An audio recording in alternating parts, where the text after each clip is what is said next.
പിതാവിന്റെയും പുത്രന്റെയും പരിശുദ്ധാത്മാവിന്റെയും നാമത്തിൽ ആമേൻ. യേശുവിൽ ഏറ്റവും പ്രിയപ്പെട്ടവരെ, ഏവർക്കും വിശുദ്ധ യൗസേപ്പ് പിതാവിന്റെ മരണത്തിരുന്നാൾ ആശംസകൾ നേരുകയാണ്.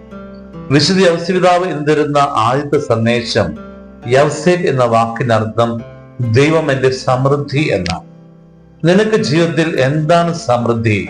ദൈവമാണ് സമൃദ്ധി, നിന്റെ വസ്ത്രമാണ് സമൃദ്ധി, നിന്റെ സമ്പത്താണ് നിന്റെ സമൃദ്ധി, നിന്റെ പ്രലോഭനങ്ങളാണ് നിന്റെ സമൃദ്ധി. എന്താണ് നീ സമൃദ്ധിയായിട്ട് കണക്ക് കൂട്ടുന്നത്?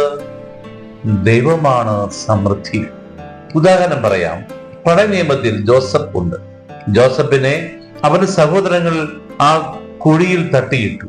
പക്ഷെ അവൻ രക്ഷപ്പെട്ട് ഫറവോന്റെ രാജകൊട്ടാരത്തിലെത്തി. അവൻ തന്റെ സഹോദരങ്ങളോട് സമർപ്പിച്ച് പ്രാർത്ഥിച്ചു.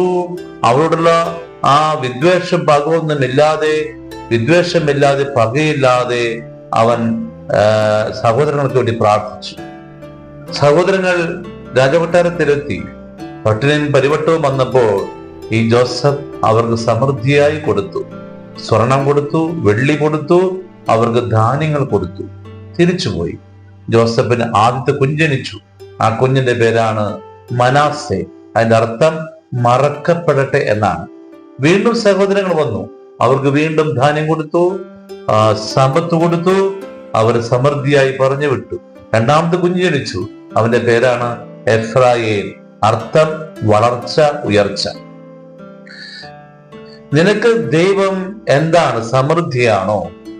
നിനക്ക് തോന്നണമെങ്കിൽ നിന്റെ മനസ്സിൽ മറക്കപ്പെടണം, പൊറുക്കപ്പെടണം.